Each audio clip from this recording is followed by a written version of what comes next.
KBS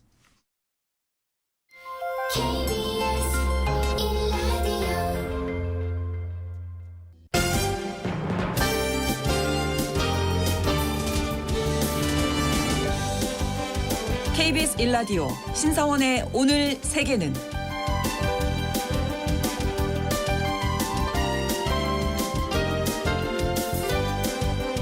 안녕하십니까. 아나운서 신성원입니다. 이스라엘과 레바논의 친이란 무장 세력이죠. 헤즈볼라 간 무력 충돌이 소강 상태에 접어든 모양새입니다. 이스라엘 당국은 레바논 접경지인 북부에 발령했던 비상사태 경보를 해제했고 헤즈볼라는 이스라엘에 대한 공격이 일단락됐다고 밝혔습니다. 가자 전쟁 발발 직후에 시작된 양측의 충돌은 최근 헤즈볼라 최고사령관과 하마스 최고 정치 지도자가 이스라엘에 의해 사망한 이후 전면전 위기까지 높아진 상황이었는데요. 일단 전면전은 피했지만 휴전 협상이 결렬되고 이스라엘 극우 정치 세력이 전쟁을 부추기고 있어서 확전 가능성은 여전합니다. 잠시 후 글로벌 이슈에서 관련된 내용 자세히 짚어보겠습니다.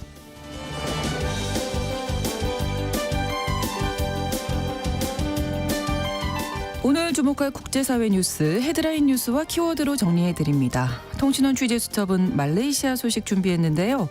말레이시아는 9개 주의 술탄이 돌아가면서 국왕직을 맡는 독특한 입헌 군주제 국가입니다. 그리고 국왕이 있지만 실질적인 행정권은 총리가 가지고 있는데요. 하지만 군소정당이 난립하고 있어서 총리가 민심을 얻기 쉽지 않다고 하네요.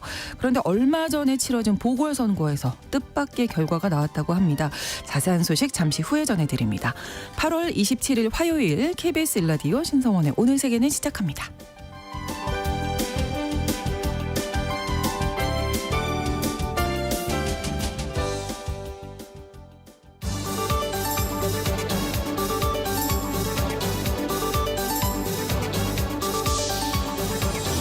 오늘 세계는 헤드라인 뉴스.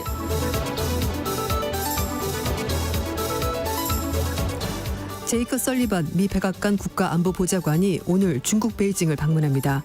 설리반 보좌관은 오늘부터 29일까지 베이징에 머물면서 왕이 중국 외교부장과 회담을 가질 예정이라고 중국 외교부가 밝혔습니다. 11월 미국 대선을 앞둔 시점에서 양국이 불필요한 갈등을 줄이기 위한 차원에서 해석됩니다. 설리반 보좌관과 왕 부장은 지난 1월 태국 방콕 회담 이후에 약 7개월 만에 만나는 건데요. 미국의 국가안보보좌관이 직접 중국을 방문하는 것은 2016년 이후 8년 만입니다. 백악관 측은 러시아에 대한 중국의 지원과 북러 협력, 대만 해협, 남중국해 문제 등을 논의할 예정이라고 밝혔습니다.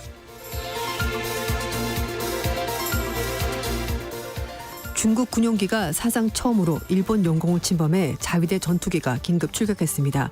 일본 방위성은 26일 중국 군용기가 일본 나가사키현 고토시의 단조군도 앞바다 영공을 일시 침범했다고 발표했습니다. 중국 군용기의 일본 영공 침범이 확인된 것은 이번이 처음으로 일본 방위성은 비행의 목적을 분석한 한편 경계와 감시를 계속하고 있다고 밝혔습니다.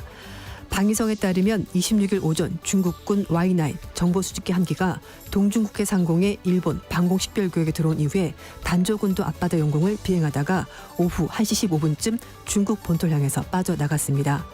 항공자위대는 이에 대응해서 F2, F-15 전투기를 긴급 발진시켜서 일본 영공에 접근하지 않도록 중국어와 영어로 경고했습니다. 일본 외무성은 중국 대사관에 수용 임시 대리대사를 초치해서 엄중하게 항의하고 재발 방지를 강력하게 요구했으며 스 대리대사는 본국에 보고하겠다고 답한 것으로 전해졌습니다.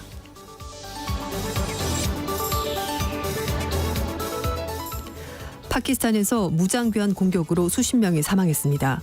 남서부 발루치스탄주에서 현지 시각으로 26일 무장교한에 잇따른 공격으로 최소 32명이 사망했습니다. 무장견들이 발루치스탄주에 있는 무사칼 지역 고속도로에서 버스와 트럭을 세워 승객 23명을 내리게 한 뒤 총으로 쏴 숨지게 했습니다. 괴한들은 신분증을 확인해서 북동부 펀자브 출신을 골라서 사살한 것으로 전해졌습니다. 이번 공격이 누구의 소행인지 알려지지 않았습니다만 공격 발생 몇 시간 전에 발루치족 분리주의 무장조직인 발루치스탄 해방군이 현지 주민들에게 고속도로에서 멀리 떨어져 있으라고 요구했다고 AP통신이 전했습니다. 미국 정부가 현대차 그룹의 조지아 전기차 공장의 환경 허가를 재평가할 것으로 알려졌습니다. 미 육군 공병대는 지난 23일 서한을 통해서 공장 건설을 허가한 주 지방경제개발기관이 현대차 그룹이 지역 주요 식수원인 지하수에서 하루 최대 2,500만 리터를 사용하고자 한다는 사실을 알리지 않았다면서 환경 허가를 재평가할 것이라고 통보했습니다. AP통신은 환경보호단체가 규제기관의 공장의 물 공급이 지역에 미칠 잠재적 영향을 제대로 조사하지 못했다고 이의를 제기한 뒤 이런 결정이 내려졌다고 설명했습니다. 현대차 그룹은 지난 2022년 10월에 조지아주 브라이언 카운티에 76억 달러 투자해서 전기차 전용 공장을 건설에 착수했고요. 올해 4분기부터 공식 생산에 들어갈 계획이었습니다. 태국에서 가짜 술을 마시고 한 명이 사망하고 7명이 실명하는 사고가 발생했습니다. 태국 방콕에서 가짜 술로 인한 메탄올 중독으로 한 명이 사망하고 수명이 중대에 빠졌으며 7명은 실명했습니다. 문제의 가짜 술은 방콕의 소이하타이랏 그리고 클롱사마 지역에 위치한 2개 업소에서 유통된 것으로 확인됐습니다. 지난 24일 관할구청은 알코올, 한약주 등을 섭취한 후에 피로, 어지럼, 시야흐림, 구토 등의 증상이 나타나는 경우 즉시 의료 도움을 받으라는 경고문을 발표했는데요. 해당 지역의 병원과 의료시설에는 현재 여러 명의 환자들이 치료받고 있습니다. 오늘의 헤드라인 뉴스 외신캐스터 조윤주 씨가 전해주셨습니다. 이번에 키워드로 정리한 국제사회 소식을 함께 살펴보겠습니다. 자, 첫 번째 키워드인데요. 정부가 아니라 사법부의 결정입니다. 네. 러시아 출신의 텔레그램 창업자가 체포가 됐습니다. 네. 러시아 측은 정치적 동기가 있다라고 주장을 하고 있고요. 마크롱 프랑스 대통령은 사법부의 결정이라고 반박했습니다.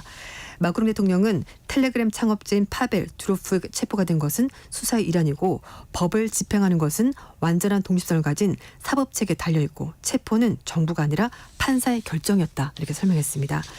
마크롱 대통령 또한 두로프의 체포가 표현의 자유 침해라는 지역에 대해서는 법치주의 국가에서는 실제 생활과 마찬가지로 소셜 네트워크 상에서도 시민을 보호하고 기본권을 존중하기 위해서 법이 정한 틀이 있기 때문에 그 안에서만 자유가 행사되는 것이라고 반박했습니다. 네. 이 각종 범죄에 악용되고 있는 텔레그램 측이 이용자의 기본권 보호에 소홀했기 때문에 사법 절차 개시가 합당하다는 것이 프랑스 정부 입장입니다. 지난 24일 날 프랑스 파리 공항에서 두로프가 체포가 됐는데요.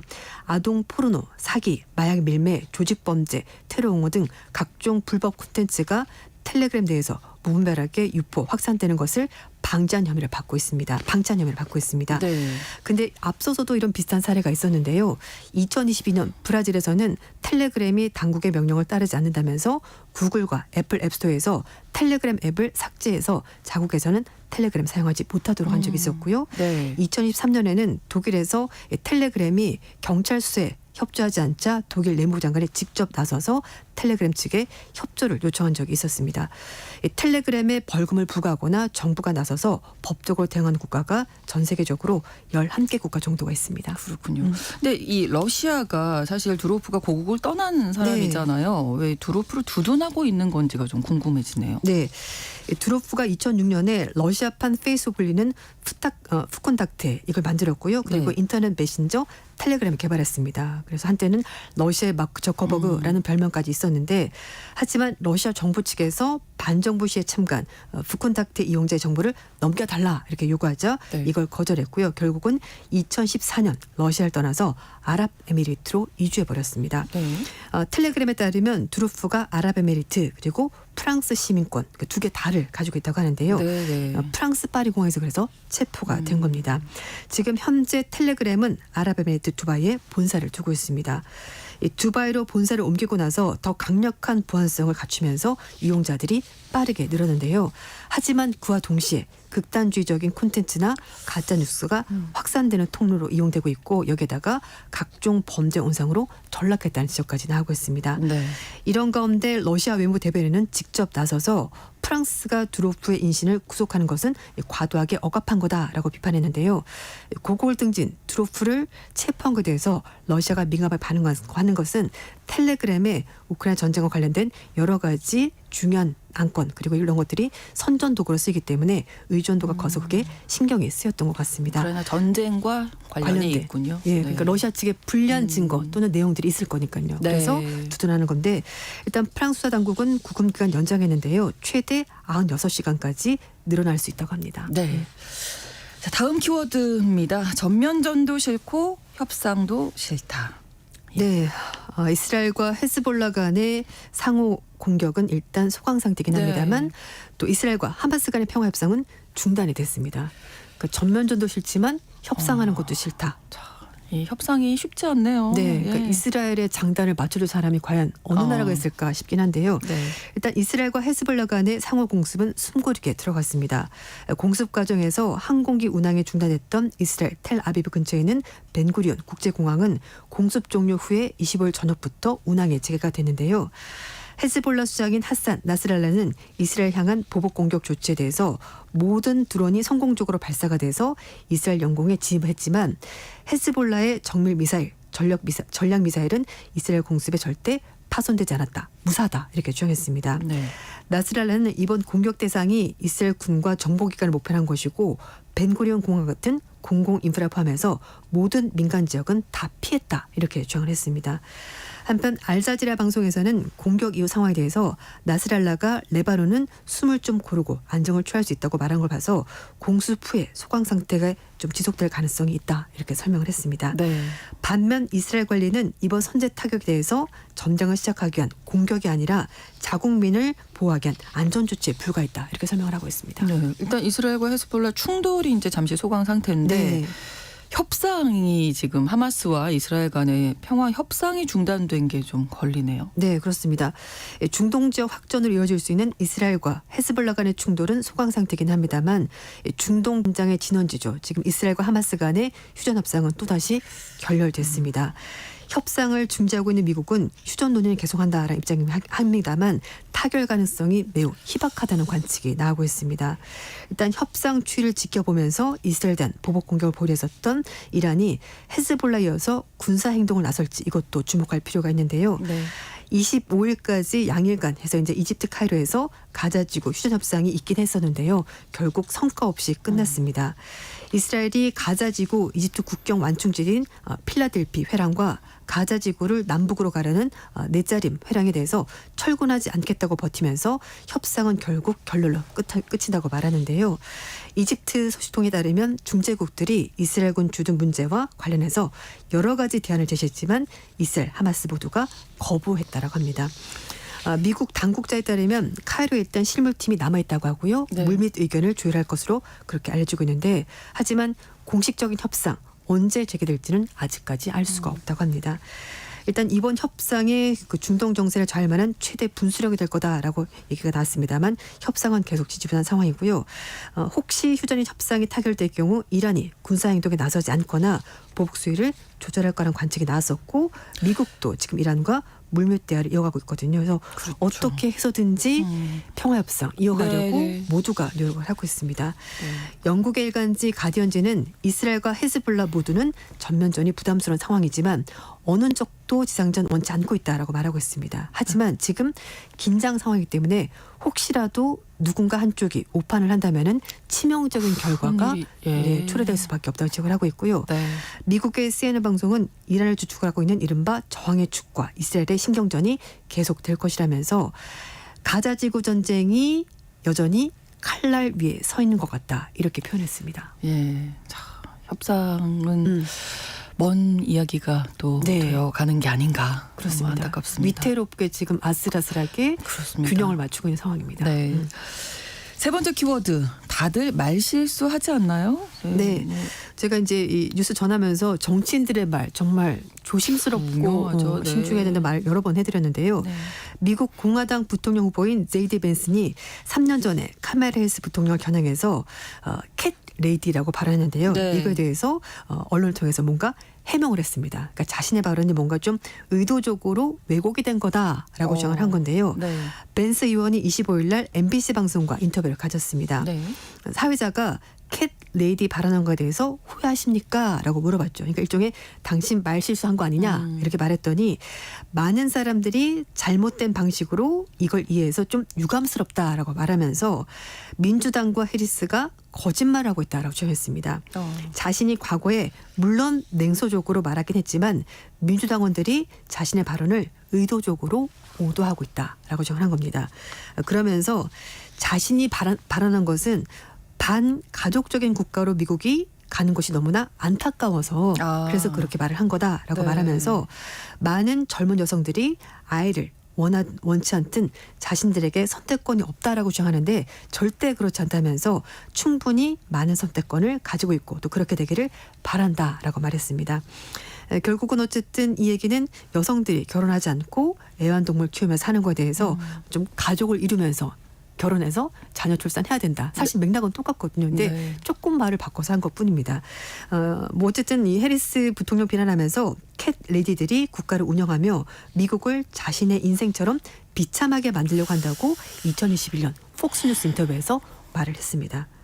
이렇게 네. 말을 말을 하면은 그렇게 해석할 수밖에 없지 않을까요? 네, 근데 어쨌든 미국을 자신의 인생처럼 비참하게가 들어가서 이게 그러니까요. 또 그러니까 어쨌든 뭐 자녀를 원해서 또는 원치 않아서 키우지 않을 수가 있긴 한데 네. 그거에 대해서 좀 너무 비판적인 얘기를 한 건데요.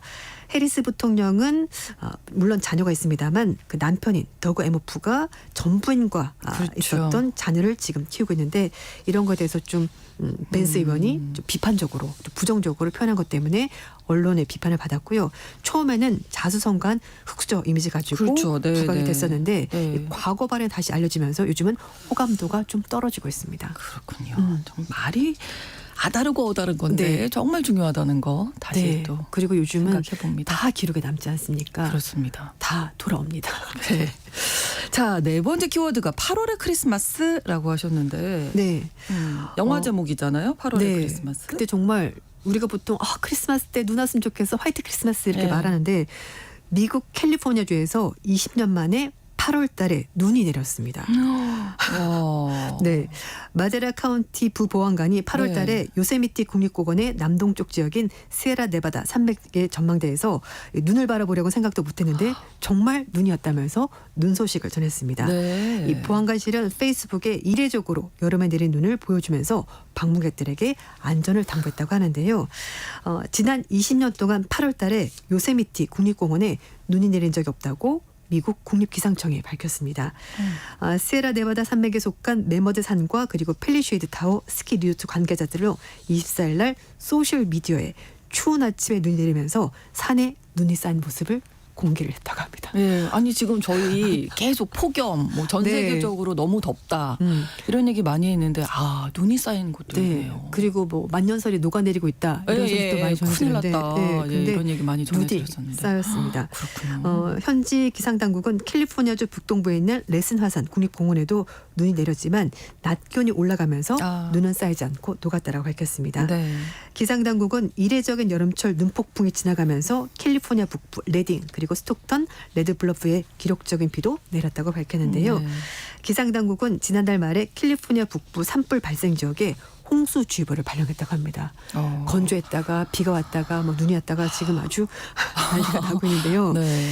이 북부 산불 때문에 4개 카운티에서 1,700제곱킬로미터가 넘는 지역이 피해를 입었고 네. 캘리포니아에서 발생한 올해 최대 역대 4번째 규모의 산불로 기록되기도 했다고 하는데 또 이렇게 눈이 내리는 현상까지 발생했습니다. 네. 그러니까 8월에 크리스마스 뭐 눈이 내렸다 하면 낭만적으로 생각하기 네. 쉬운데 이게 그렇게만 생각할 수 없는 것이 또 그렇죠. 이상 기후 문제를 우리가 짚어보지 않을 수가 없네요. 그렇습니다. 걱정입니다.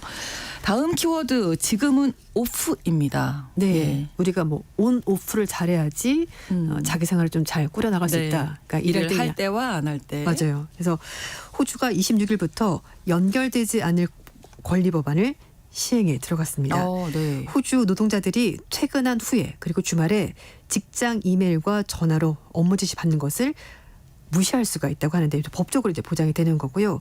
고용주의 연락을 확인하거나 답변을 거부했다는 이유 때문에 처벌받는 것도 이제 할 수 없도록 규정이 나왔습니다.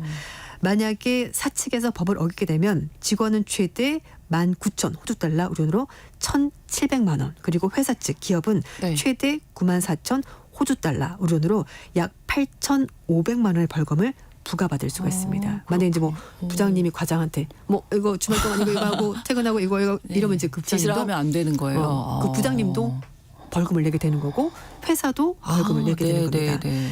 지난 2월 달에 제정된 법은 26일부터 대기업, 중견기업을 상대로 발효가 된 건데요. 직원이 15명 미만인 이런 작은 기업들은 내년 8월부터 시행에 들어간다고 합니다. 근데 노동자가 연락을 거부하는 것이 부당한 경우 예외적으로 노동자를 징계할 수 있다고 하는데요. 비상 상황이거나 근무 시간이 불규칙한 업무를 하고 있는 경우에는 연락을 할 수가 있다고 합니다. 이 법이 나온 배경이 있습니다. 이 코로나19가 확산하면서 사실 직장과 집의 경계가 모호해졌죠. 재택근무가 많아졌습니다. 네. 그래서 근로자들이 사적 영역을 침범당할 대해서 이제 불만이 점점 쌓였고 일과 삶의 균형이 무너지면서 이걸 회복하기 위해서 법이 만들어진 건데요.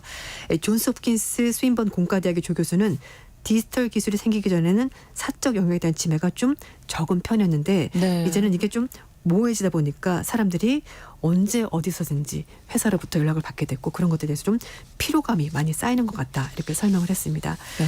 한편 연결되지 않을 권리를 보장하는 법안은 호주 외에도 프랑스, 독일 등 유럽 국가 그리고 미주 대륙이 포함해서 약 20개 국가가 이미 시행을 하고 있는데요. 네. 프랑스는 2017년에 이미 이 법을 도입을 했습니다. 그래서 직원들에게 항상 휴대전화 켜도를 요구하는 그런 해충 관리회사 렌토킬 이니셜에게 6만 유로로 8,800만 원 벌금을 부과한 적이 있었다고 합니다. 예, 오프일 때는 그러니까 일을 하지 않을 때는 일과 전혀 상관없는 네. 예, 활동을 하도록. 쓰면 좋겠지만 머릿속에 약간 이게 계속 뭔가 좀 돌아갈 때가 있긴 하죠. 그렇습니다. 네. 다음 키워드 관객을 사로잡을 90분이네요. 네. 푸치니의 오페라 라보엠이 원래 상영 길죠. 시간이 2시간 40분 정도 된다고 해요. 네. 근데 이게 1시간 반 90분짜리 작품으로 오. 무대에 올려진다고 합니다. 네. 왜냐하면은 쇼츠에 익숙한 젊은 관객들의 집중력을 사로잡기 위해서 공연 시간을 줄인다고 해요. 그래서 영국의 더 타임스는 다음 달 13일에 이탈리아 페루자에서 공연될 예정인 푸치니 오페라 라보엠이 2시간 40분이 아니라 90분짜리로 무대에 올라간다라고 보도했습니다. 관객 수가 점점 줄어들자 오페라 코르토, 그러니까 짧은 오페라는 새로운 형식을 개발한 테너 테라노바가 이 나레이션을 좀 지루할 수 있는 부분을 다 줄여서 네. 공연 시간을 크게 줄였다고 하는데요. 네. 이 라보엠 공연에서 로돌프를 역할 맡고 주인공. 있는 주인공입니다. 그래서 테라노바가 모든 사람들이 이해할 수 있도록 내용을 좀 더 쉽게 구성했다고 밝혔습니다. 근데 과거에 TV에서는 20분짜리로 추약된 라보엠이 방송되어 있었는데 네. 극장에서 이렇게 90분짜리로 추격본이 올라가는 것은 이번이 처음이라고 합니다. 네. 근데 좀 이렇게 사실 긴 걸 줄이는 게 힘들잖아요. 그렇죠. 내용 이해가 잘 될까? 이거 약간 좀 우려하는 목소리도 있습니다. 그렇군요. 음. 오늘의 헤드라인 뉴스와 키워드 외신캐스터 조윤주 씨와 함께했습니다. 고맙습니다. 네, 감사합니다. KBS 라디오 신성원의 오늘 세계는 1부 마무리하겠습니다. 11시 30분부터 일부 지역에서 해당 지역 방송 보내드리고요. 방금 말씀드렸던 오페라 라보엠을 현대화한 작품이죠. 뮤지컬 렌트 중에서 Seasons of Love 함께 듣겠습니다.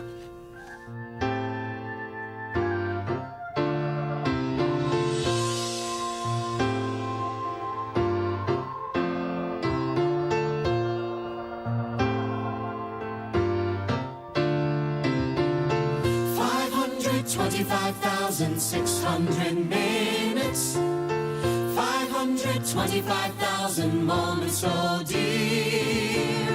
525,600 minutes. How do you measure a year? In daylights, in sunsets, in midnights, in cups of coffee, in inches, in miles, in laughter and strife. 525,600 minutes. How do you measure a year in the life? How about love? How about love? How about love? Measuring love. Seasons of love.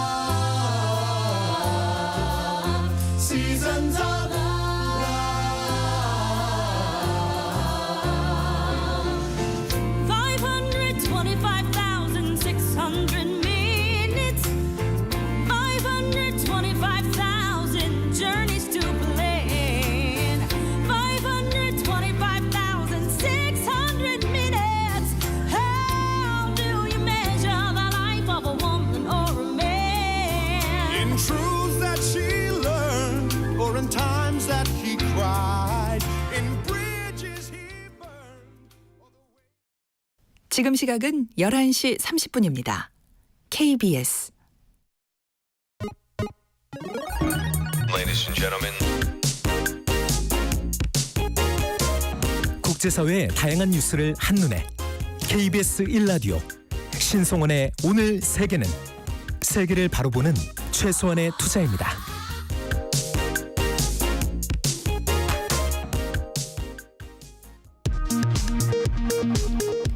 이 시각 라디오 정보센터 뉴스입니다. 정부가 내년도 예산안 총지출을 올해보다 3.2% 20조 8천억 원 늘어난 677조 4천억 원으로 확정했습니다. 윤석열 대통령은 지난 정부가 400조 원 이상의 국가 채무를 늘려 정부가 일하기 어렵게 만들었다고 밝혔습니다. 내년도 국세 감면액은 올해보다 6조 6천억 원 늘어나 역대 최대인 78조 2,178억 원 규모가 될 것으로 전망됐습니다. 감면 혜택 대상 가운데 고소득자와 대기업의 비중이 증가할 것으로 예상됐습니다. 더불어민주당과 진보당 환도위원들은 김문수 고용노동부 장관 후보자를 향해 뉴라이트의 식민사관으로 선조들의 독립정신을 훼손시켰다며 당장 사퇴해야 한다고 주장했습니다. 국민의힘 환노위원들은 김 후보자 청문회 파행은 야당의 책임이 있다고 주장했습니다. 콘타피아 시세 조정 의혹을 수사 중인 검찰이 김모 전 서울경찰청 수사대장을 피해자로 입건한 것으로 확인됐습니다. 횡령 배임 혐의로 검찰 수사를 받는 과정에서 관련 사실을 축소 은폐한 혐의를 받는 김영준 전 이화전기 회장이 구속됐습니다. 지난 40총선에서 허위 사실을 공표한 혐의로 국민의힘 소속 시도 의원들에게 고발당한 더불어민주당 최고위원 이현주 의원이 검찰에 송치됐습니다. 서울교통공사가 서울지하철 시청역과 김포공항역, 이태원역에 독도 조형물을 철거 후 리모델링하는 대신 TV를 설치해 독도 영상을 상시 송출하기로 했습니다. 지금까지 라디오 정보센터 뉴스 정한나였습니다.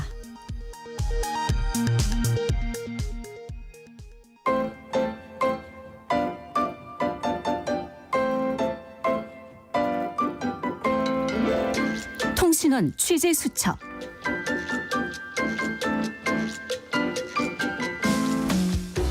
통신원 취재 수첩, 오늘은 말레이시아 쿠알라룸푸르 노현재 통신원 연결해 보겠습니다. 안녕하세요. 안녕하세요. 네, 말레이시아가 얼마 전에 중요한 보궐선거 치렀다고요. 일단 말레이시아의 정치 상황부터 전체적으로 좀 설명 부탁드리겠습니다. 네, 말레이시아는 각 주마다 술탄이 있고 그중에서 선출된 5년 임기의 국왕이 있는 입헌 군주제 국가입니다. 네. 영국 식민지 유산으로 웨스트민스터 체제를 따라 상원인 대완 네가라와 하원인 대완 라크얏 그리고 총리가 있는 의권 내각제 민주주의 나라인데요.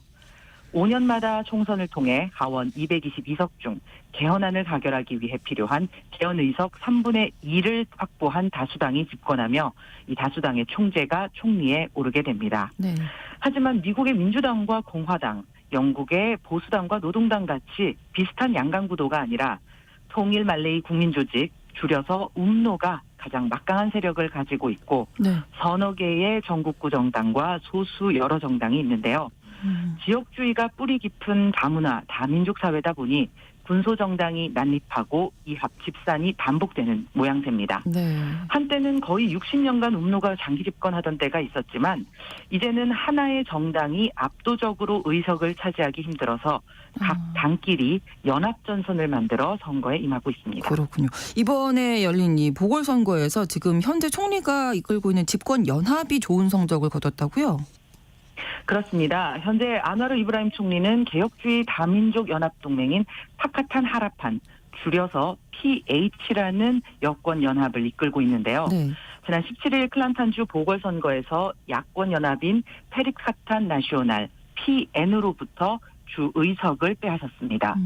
예전부터 이 클란탄주는 야권 연합 PN의 거점이었는데 이번에는 여당 소속 움노가 투표율 약 74%에서 14,560표를 획득해 3,352표 차이로 승리했는데요. 네네. 이것은 현 정부의 시사하는 바가 매우 크다고 할 수 있습니다. 어떤 의미가 있는 걸까요? 말레이시아에서 총리는 임기가 정해져 있지 않기 때문에 민심의 향방이 매우 중요합니다. 네. 특히 클란탄주는 다른 지역에 비해서 말레이계 무슬림들이 인구가 많고 열대우림에 둘러싸여 매우 고립적인 정치 성향을 보였습니다. 네. 이 지역은 주로 이슬람 원리주의 정당인 파스당 세력이 주름을 잡고 있는데요. 네. 이번 보궐선거에서도 당연히 파스당이 소속된 PN의 승리가 확실시됐는데 예상치 못한 의외의 결과가 나온 것이죠. 그렇군요. 현 정부에 대한 지지를 표하는 것으로 볼 수 있습니다. 예, 이게 예상치 못한 의외의 결과다라고 하는 걸 보니까 그 말씀하신 파스당, 이슬람 원리주의 정당이 뭐 이 클란탄 주에서는 굉장한 영향력이 있었나 봅니다. 네, 이 파스당은 주 내각의 입법을 통해 이슬람 샤리아법에 가깝게 판결하도록 해 연방법보다 더 강한 주의 규율을 내세웠는데요. 네. 파스당이 집권한 클란탄주의 경우 주 법으로 대중공연과 연예 오락을 금지하거나 여성의 정치 입문을 금한다든지 무슬림이 아니면 알라라고 부를 수도 없다는 등의 주장을 통해 나라 안팎으로 굉장한 논란을 불러오기도 했습니다. 네. 그런데 2022년 11월 전국적으로 치러진 총선에서 이 파스당이 단독 정당으로 가장 많은 49석이나 얻어서 말레이시아의 강경 이슬람화를 우려하는 목소리가 높았는데요. 네. 당연히 다문화를 표방하는 안와르 총리 연합과는 정반대편에 서서 야권 연합에 합류했고 무이딘 야신 총리가 이끄는 이 PN의 핵심 구성원이 됐습니다. 네. 그럼 이번 이 보궐선거 결과에 대해서 말레이시아 정치권에서는 어떻게 분석하고 있나요? 일단 안와르 총리의 마다니 정부는 현재 추진하고 있는 정책과 방향에 대한 지지로 받아들이고 국정을 가속할 수 있는 힘을 얻었다고 반겼습니다. 네. 평론가들은 1990년부터 클란탄주를 이끌어온 말레이시아 이슬람당 이 파스당 지도부에 대한 지역 유권자들의 피로도가 높아져서 나온 결과라고 분석했는데요. 네. 그렇게 오랜 기간 파스당이 집권했음에도 실질적으로 클란탄주는 말레이시아에서 손꼽히는 낙후 지역 중 한 곳입니다. 대체로 열대우림에 둘러싸인 자연 환경도 그렇고 네. 이슬람적인 사고에 묶여서 금지된 것이 많기 때문인데요. 이번 아나르 행정부는 자주 클란탄주를 방문해 실생활에 필요한 민원을 즉각 해결해 준 것으로 알려졌습니다. 네. 어떤 민원이었나요? 네, 현지 언론에 따르면 지난 5일 클란탄주 닌기리 주민들이 ATM이 부족해서 현금 인출을 위해 택시를 타고 50km나 이동해야 된다는 사실을 알게 되자 네. 정부에서는 투표를 불과 3일 앞두고 지역 시장에 ATM을 설치하는 등 금융권과 협력을 통해 계속해서 문제를 해결해 나가는 모습을 보여줬는데요. 네, 네. 해당 선거구에는 말레이인 유권자 17,636만 명, 6만 명, 그리고 중국인 36명, 인도인 8명, 말레이 반도의 원주민인 오랑아슬리를 포함한다면 압도적으로 말레이인들이 많은 곳이죠. 그러네요. 그런데 이런 네. 정부의 노력의 결과로 유권자와 지역민들의 마음이 서서히 돌아선 것 같다는 평가가 나오고 있습니다. 정말 주민들이 체감할 수 있도록 어떤 문제들을 좀 해결해줬다 이런 생각이 드는데 한편으로 선거 기간 동안에 이 야당의 정치 공격도 만만치 않았다면서요. 네, 선거 기간 동안 여권연합의 발목을 잡았던 쟁점은 중국계 기반의 민주행동당이 포함되어 있다는 것인데요. 야권연합 대표인 무이딘 야신 총리는 자신이 2019년 내무장관 시절 공산주의와 사회주의적 요소를 담은 친중 만화 상생주의를 위한 1대1로 이니셔티브라는 만화를 금지시켰는데 안와르 정부에서 이 금지령을 풀어주었다며 공격하기도 했습니다. 이것은 안와르 정권이 친중 세력의 입김에 좌우되며 여당 연합도 중국계 공산주의 자본에 잠식되고 있다는 주장이었는데요. 네. 이런 논란이 생길 것을 예측하고 여당 연합 내에서 중국계 기반의 민주행동당은 최근 가급적 몸을 낮추고 목소리를 내지 않고 있었습니다. 네. 자, 오늘 소식 여기까지 듣겠습니다. 오늘 고맙습니다. 감사합니다. 네, 말레이시아 쿠알라룸푸르 노현지 통신원이 전해드렸습니다.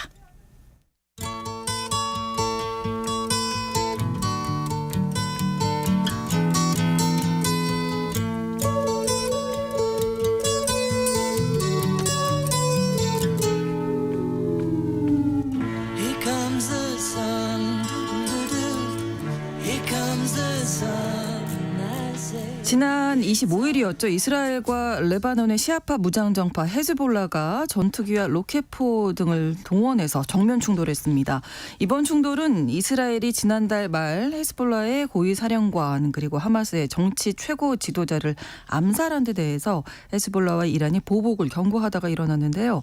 이스라엘에 대한 이란과 헤즈볼라의 보복 공격 위협은 그동안 이 가자 전쟁을 중동에 확산시킬 수 있는 중요한 변수로 평가되어 왔었죠. 오늘 글로벌 이슈에서 이스라엘과 헤즈볼라의 무력 충돌이 중동 정세에 어떤 영향을 미칠지 이야기 나눠보겠습니다. 오늘도 한겨레 신문 정혜기 선임 기자 나오셨습니다. 어서 오세요. 안녕하세요. 네, 자 일단 이스라엘과 헤즈볼라의 충돌 어떻게 진행됐고 지금 현재 상황 어떤지 좀 말씀해 주시죠. 먼저. 진행자께서 말씀하신 대로 이번 양쪽의 공방전은 이스라엘이 지난 7월 30일 레바논 베이루트를 공습해서 헤즈볼라 고위사령관 푸아드 슈크루를 제거한 데 이어 그 다음 날인 31일에도 이란 테헤란에서 하마스 정치 최고 지도자 이스마일 하니야를 암살한 것이 직접적인 배경입니다. 네. 이란과 헤즈볼라가 당연히 그동안 보복을 다짐해 왔는데요. 그렇죠. 하지만 최근 들어서는 가자 전쟁 휴전이 되면 보복 공격을 멈출 수도 있다 이런 의사를 좀 내비쳐 왔습니다.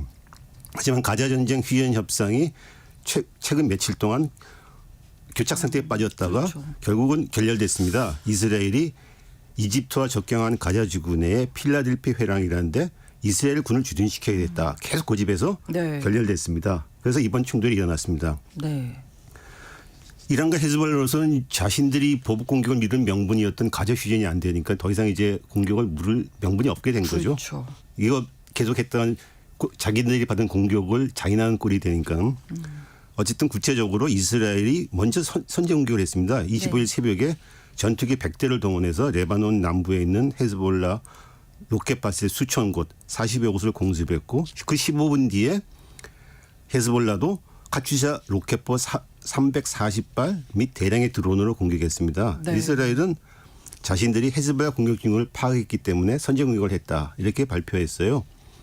어쨌든 간에 양쪽 공방전은 금방 끝났어요. 오전 7시에 끝났고 특히 헤즈볼라는 보복 공격의 첫 단계가 성공적으로 끝났다 이렇게 발표했습니다. 네.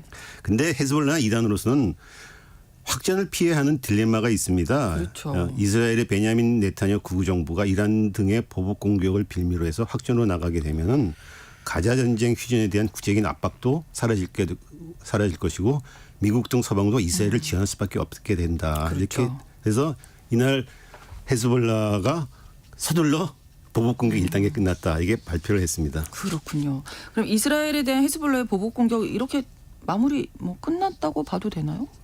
이번 공격을 보니까 지난 4월 13일에 이란이 미사일과 드론을 공격해서 이스라엘을 공격한 적이 있었는데요. 네. 그런 기시감이 조금 듭니다. 무슨 말이냐 하면은 이스라엘이 그 전에 시리아 다마스쿠스에 있는 이란 영사관을 폭격해서 네. 이란 혁명수비대 쿠두스군 고위사령관 모하메드 레자 자히리 준장을 암살했습니다. 네. 이란은 여기에 보복을 누리다가 결국 한 2주 만에 300여 대 이상의 미사일과 드론을 동원해서 이스라엘 본토를 사상 처음으로 공격했어요.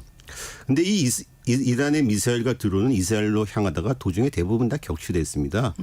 미국이나 요르단 등이 나서서 도와준 거죠. 근데 왜 그랬냐면은 그 전에 이란이 사실 비공식적으로 인근 국가에 우리 공격한다고 통보해 줬습니다. 시간적 여유를 준 거죠. 네, 이게 네. 일종의 약속 대련이 약속 있었습니다. 대련 말씀해 주셨던. 그러니까 네.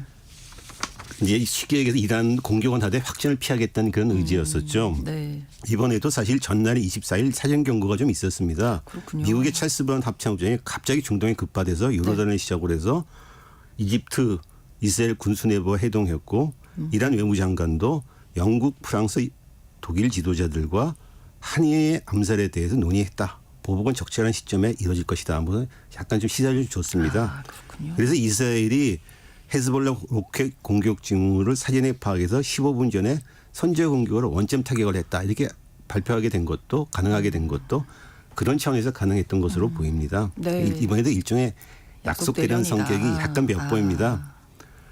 그래서 결국 이스라엘은 우리가 헤즈볼라 공격을 사전에 파악해서 선제 공격했다. 그리고 자랑하는 거고 네. 헤즈볼라는 보복 공격을 완수했다. 1차 보복 완수했다. 자유하는 거다. 네.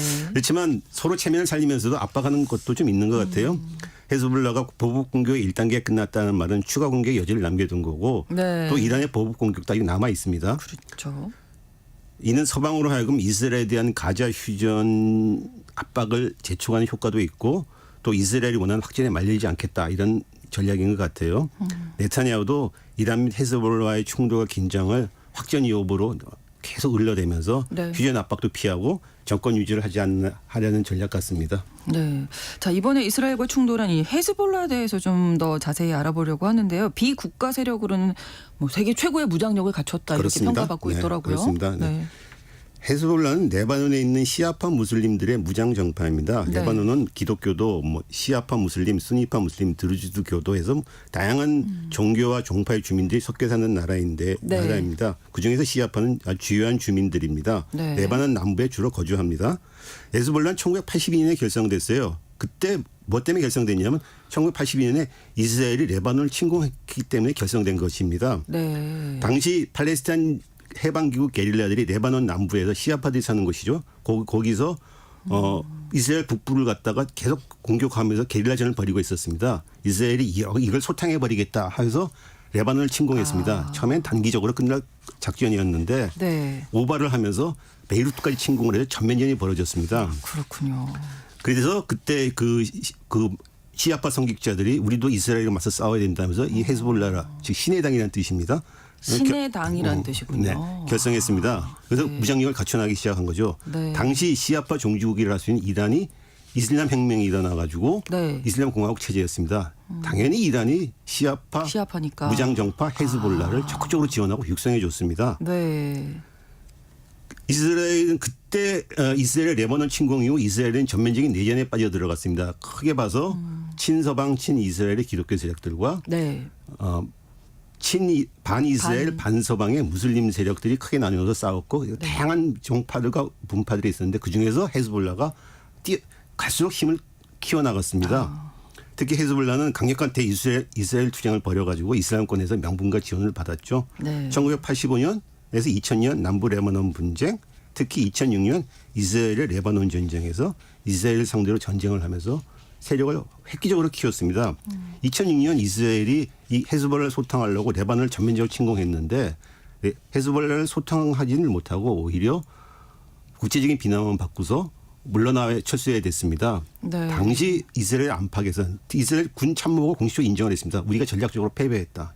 이스라엘이 전쟁에서 처음으로 진 전쟁이었죠. 그 정도로 헤즈볼라가 무장력을 키우고 성장을 한 거죠. 네. 이스라엘이 오히려 헤즈볼라를 탄생시키고 키워준 역할을 한 거죠. 아, 그렇군요. 현재 헤즈볼라는 레바논 남부를 통치하는 준국가 세력이자 네. 이스라엘과 상시적으로 교전하는 가장 막강한 집단입니다.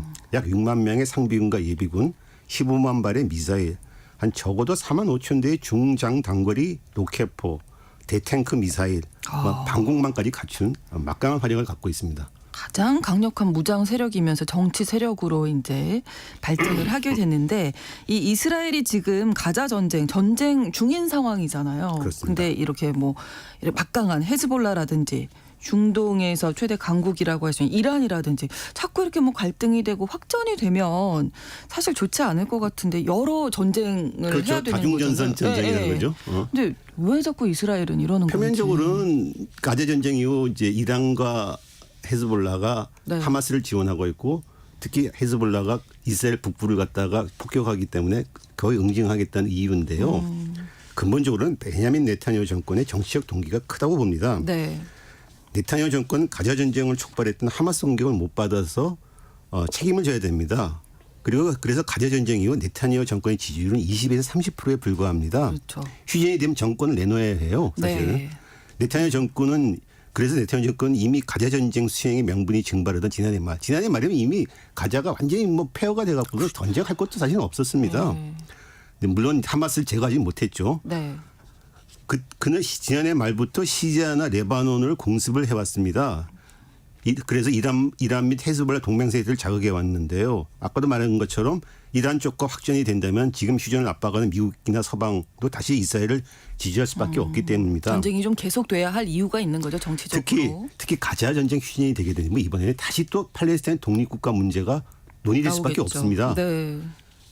이거는 네타냐후나 극우 세력들에게는 도저히 받아들일 수 없는 사안이거든요. 그래서 네타냐후나 그 지지층인 강경우파 및 극우파들은 이란 쪽과의 확전으로 중동情勢를 완전히 뒤집어 버리는 것이 아. 정권 유지도 하고 네. 팔레스타인 독립국가 논의를 막 사장시킬 수 있다고 보는 거죠. 네. 그러면 그런 이야기만 이제 딱 들어보면 너무 이스라엘 쪽의 이 전쟁의 양상이라는 게 꽃놀이 유리하게 풀리잖아요. 네, 이렇게 가는 게 아닌가. 예. 그러니까 뭐 이스라엘은 마음껏 때려도 네. 때리는데 다 명분이 있고 이유가 있고. 때리는데 이란과 저쪽은 좀 눈치 봐야 되잖아요. 지금. 보복할래도 확전에 말려들 것 그러니까요. 같고 그러니까 네. 근데 꼭 그런 것만은 아닙니다. 왜냐하면 그래요? 이란과 이스라엘은 40년 이상이나 이른바 그림 전쟁을 벌여왔어요. 네. 그 와중 거기 40년 동안 이스라엘은 주로 이란 요원을 암살하고 주요 시설을 파괴하는 사보타지 공격을 벌여왔습니다. 가시적이고 네. 공공연한 공격이었습니다. 그렇죠. 반면에 이란은 그런 이스라엘에 대해서 비례적 대응을 삼가하고 네. 이스라엘 주변으로 반이스라엘 세력들을 지원하고 육성하는 정책을 펼쳐왔습니다. 이번에 이스라엘을 공격한 레바논의 헤즈볼라, 시리아의 아사드 정권, 네. 팔레스타인 하마스, 이라크의 시아파 무장 세력에 더해 최근엔 예멘의 안사르 알라 즉 후티 반군까지 반군. 있죠. 네, 그렇죠. 이들이 계속 지금 이스라엘을 갖다가 공격하고 서로 접전을 네, 벌이고 있죠. 이란이 계속 지원을 해주고 네, 네. 있죠. 그래서 이스라엘은 이란의 바늘로 찌르는 식으로 이른바 가시적이고 즉각 효과는 공격을 했고 네. 반면에 이란은 가랑비에 옷 젖는다는 식으로 이스라엘의 안보 부담을 점진적으로 계속 늘려가는 대응을 해왔습니다. 대체 대표를 보면 당연히 장기적으로는 이스라엘이 눈에 띄는 공격을 그렇죠. 했으니까 네, 네. 이기겠다 그러겠는데 장기적으로 보면은 이스라엘의 부담과 손실이 적다고 할 수가 없겠죠. 이거는 그렇죠. 이번에 가자 전쟁 이후 이스라엘은 헤즈볼라의 지속적인 충돌로 북부 지역에서 주민 10만 명이 대피를 했습니다. 난민이 됐습니다. 그렇죠. 네타냐후로서는 큰 부담입니다. 이거. 그리고 하니아 암살로 이란이 계속 보복을 늘고 있어서 이스라엘 주민들은 지금 긴장과 불안 속에서 살아가고 있습니다. 네. 야당 대표인 야이르 라피드가 이런 말을 했어요. 고통 속에서 보복 공격을 기다리기만 하는 삶이 이게 정상이냐. 그런 말이 나올 만하죠. 예, 쉽지 않은 네. 지금 상황을 국민들은 버티고 네. 있는데 지금 정치적 동기 때문에 전쟁이 그렇지. 끝나지 못하고 있다는 상황이 너무나 안타까운데요. 이스라엘이 그러니까 이런 네타냐후 극우 세력의 정치적 동기에 발목이 잡혔다. 그러면 이렇게 좀 정리해봐도 될까요? 네. 이스라엘은 네타냐후가 처음으로 집권한 1990년부터 심각한 우경화와 내부 분열에 시달려 왔습니다. 네.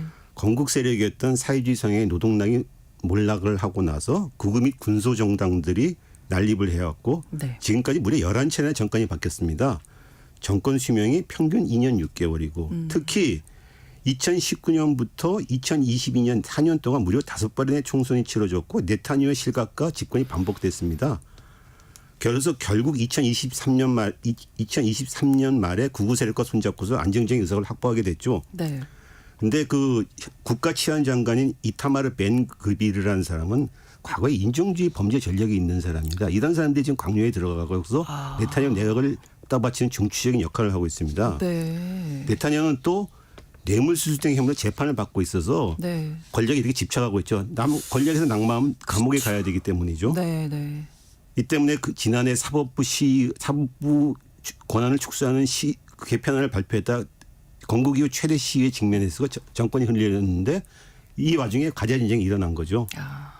그러니까 이제 네타냐후는 가자 전쟁을 통해서 자기 정권을 지금 어쩌면 계속 유지하고 있는 그러니까요. 거로 보여지는 거죠. 그러니까 이스라엘이 왜 이렇게 좀 강경한 우파 쪽으로 극우 이렇게 가고 있는 건지. 이스라엘의 주민 구성 변화가 큰 배경이라고 보여집니다. 네. 이스라엘은 건국은 동유럽 유대인들이 주로 주도를 했었고 네. 이들 지도부들은 동유럽에서 사회주의 운동을 했던 사람들입니다. 초대 총리이자 건국의 아버지라는 다비드 벤 구리온이라는 사람이 대표적인데요. 네. 건국 세력들은 초기에 생존과 안보를 위해 주변 아랍국과 전쟁할 수밖에 없었습니다. 그런데 1960년 6.1 전쟁을 계기로 해서 이제 이스라엘이 중동에서 광국으로 부상하고 나서 이제 안보 위협이 작아되자 그 다음부터는 아랍 국가들이나 팔레스타인과 평화 협상을 하려고 했습니다. 네. 또 이 건국 세력들로서는 자기네들이 유럽에서 박해를 받아왔던 그렇죠. 그런 것에 대해서 자기들이 팔레스타인 땅을 뺏어야 되는데 원죄의식도 좀 있었죠. 그런데 문제는 이때부터 이스라엘 내 주민 구성이 좀 바뀌기 시작했다는 겁니다. 그건 무슨 얘기냐 그러면은 건국 위에 이민들이 온 사람들이 많습니다. 네. 이스라엘로 주로 중동 지역에 있던 유대교도들이었습니다. 네. 이 사람들이 와갖고서 사회 하류층을 형성하고 주로 정착한 곳이 이스라엘이 전쟁을 해서 빼앗은 아랍 국가 땅이나 팔레스타인 땅 주민들 땅에서 살았습니다. 평화협상을 하게 되면 문제는 땅을 반환해 줘야 되거든요. 근데 이 사람들이 당연히 평화협상을 반대하게 된 거죠. 그렇죠. 또 이 사람들은 이스라엘에 오고 나서 원래는 이 사람 중동 지역에 사는 유대교도들은 중동 아랍말을 쓰는 유대교도들이었습니다. 그러니까 사실은 유대인 정체성이라는 게 별로 잘 없었던 사람인데 와서 너희들 유대인이다 그러니까 사회 편입을 하려고 그러고 또 경제적 이익을 위해서 자기들 유대인 정체성을 더 강하게 내세우게 되는 거죠. 네, 이른바 네. 극우 유대주의로 빠져들게 된 겁니다. 그래서 이들을 바탕으로 해서 1970년대부터 리쿠드당이란 강경 우파 정당이 성립이 됐고 그렇죠. 결국 이 리쿠드당이 주요 정당이 돼버린 겁니다. 네. 그래서 평화협상을 갖다가 반대할 수밖에 없는 거죠. 이 당들은. 이 사람들은. 역사적으로 그럴 수밖에 그러면- 없는 네. 상황이네요. 그러면서 강경 우파 극우화로 치닫게 된 거죠. 이스라엘이. 네. 그 지역이 그걸 이끌고 있는 사람이 지금 베냐민 네타냐후이고. 그렇군요. 그렇다면 가자지구 휴전 협상 앞으로도 쉽지는 않겠습니다. 이스라엘 언론이나 뉴욕타임즈에서는 계속 베냐민 네타냐후가 휴전 협상이 고비에 올 때마다 새로운 안을 내놓아서 협상을 결렬시켜 왔다고 보도해 왔습니다. 그렇죠. 이스라엘 정부 내에서 이것 때문에 알력이 심했고 지난 4월에는 네타냐후와 강요들이 설전하는 장면들이 공개되기도 했습니다. 최근에 요아브 갈란트 국방장관이 의회 비공개 브리핑에서 네타냐후가 가자 전쟁에 추구하는 총체적 승리라는 건 헛소리다. 말도 안 된다 이런 얘기 비판했고요. 네. 정보기관 수장인 신베트 로넨바르도 내각의 서한을 보내서 구구 강요들 이런 사람들이 문제다 이렇게 말을 했습니다. 네. 네타냐후로서는 이런 걸 잠재우기 위해서라도 더 네. 휴전 협상을 적극적으로 임하지 않을 가능성이 클 겁니다. 미국 대선 때까지는 앞으로도 좀 힘들 것으로 봅니다. 네. 그렇습니다. 글로벌 이슈 한겨레 신문 정의길 선임 기자와 오늘도 함께했습니다. 고맙습니다. 감사합니다. KBS 라디오 신성원의 오늘 세계는 내일 오전 11시 5분에 다시 뵙겠습니다. 고맙습니다.